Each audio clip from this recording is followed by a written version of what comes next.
Hey everybody, hope you all are doing well and welcome back to Michael's Matters. And of course, and just in case you were wondering, I am Michael.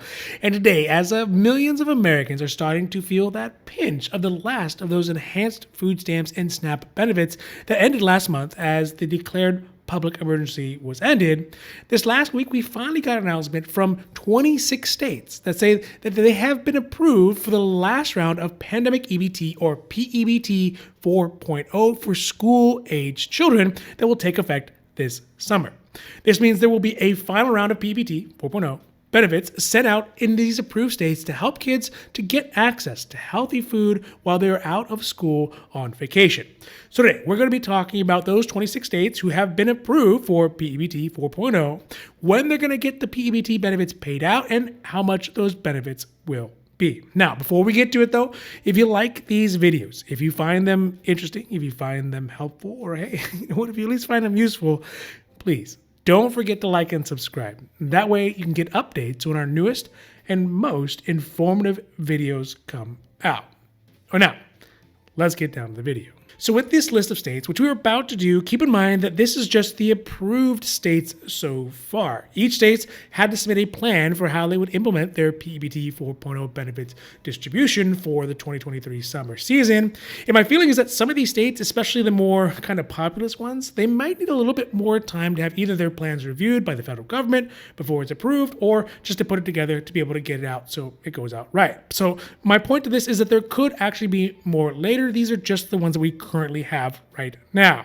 So in alphabetical order, the states that have already been approved for this summer 2023 P-EBT 4.0 are Alabama, Arizona, Arkansas, California, the Commonwealth of Northern Marianas Island, which I think is kind of cool, Georgia, Hawaii, Indiana, Louisiana, Maryland, Michigan, Minnesota, Nebraska, Nevada, New Jersey, New Mexico, North Carolina, Oklahoma, Rhode Island, Tennessee, Utah, Vermont, Virginia, West Virginia, Wisconsin, and Wyoming. One thing that I noticed kind of obviously missing from this list of states are states like New York, Texas, and Florida, who I would have guessed would probably be on here, but maybe, fingers crossed, they're going to be coming back out later. Now, just a real quick recap of what is the P-EBT program, how it works, and who is eligible. So way back in 2020, at the beginning of the pandemic, schools were being shut down under the pandemic protocols.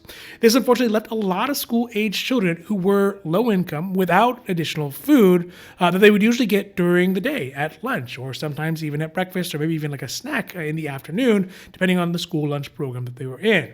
With so many growing children now stuck at home during the pandemic doing remote learning, but doing in-home eating, it put a pretty massive financial strain on those families who were already struggling financially.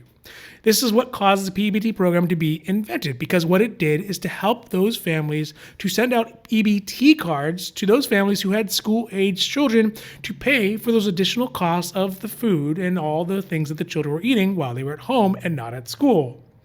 This program has been in effect since the early days of the pandemic, but this final round, the P-EBT 4.0, is going to be there to help families out over the summer of 2023 to feed their children while, of course, school's out. So let's talk about eligibility. Now, each state has the ability to design their own eligibility strategies and how much they're going to pay out based upon that. But the one that we're going to talk about as an example, since it is the biggest approved state so far, and I know it's where most of you who are watching this are, is for the state of California. Now, in other videos to come, we are going to go over some of the other variations for other states for their eligibilities, but those are going to be in future videos. So first, for the state of California, they're going to look at the data they're getting from school districts at the local level. Then they're going to apply the new P-EBT 4.0 benefits to school-age students whose last enrollment was in the school year of 2022 to 2023, that's the one we're in right now, it was ongoing, and who are enrolled for one or more days during the month of May 2023.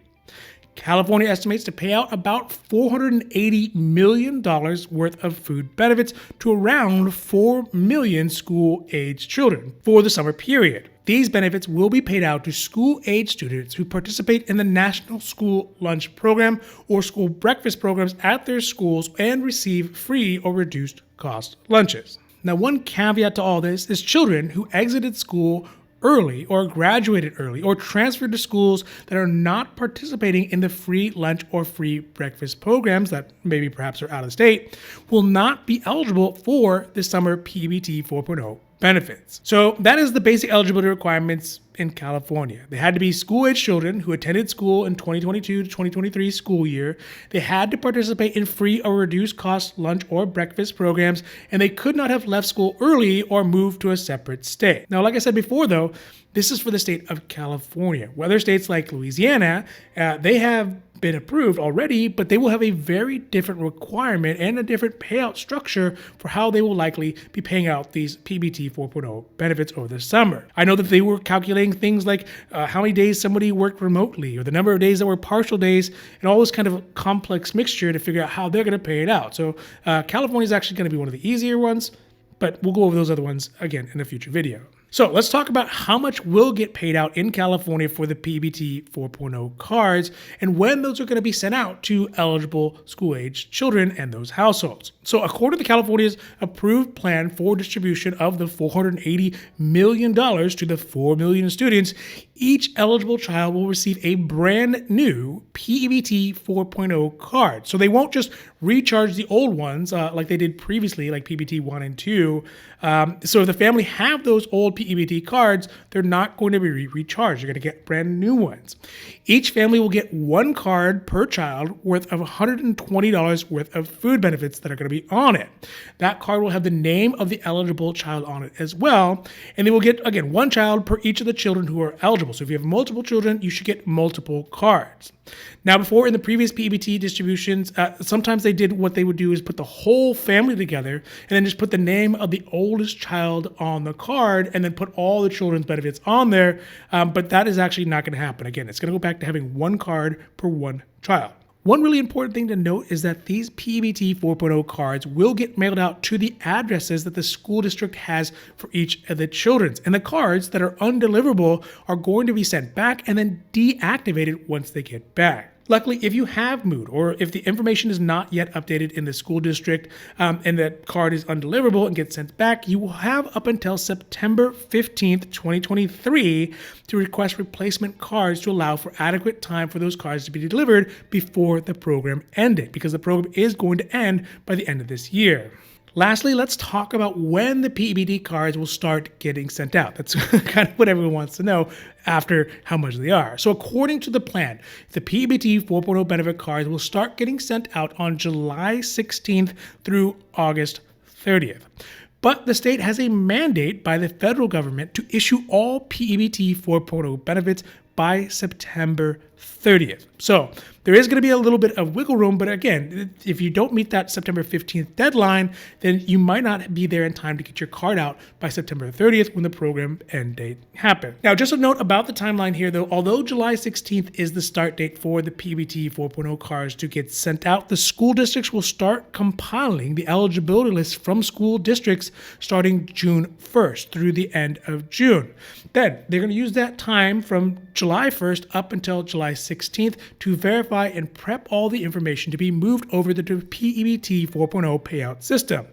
What this means is that if you need to make updates to your child's information, if you think that you may be eligible for the program, it's really important to do it as soon as possible, ASAP, and not wait till mid-July or August or even September, because keep in mind, they do have that September 5th deadline to submit all your information and that September 30th end of program date. So overall, when we think about the last couple of years, it is pretty amazing how quickly and how much food resources were mobilized as a result of the pandemic.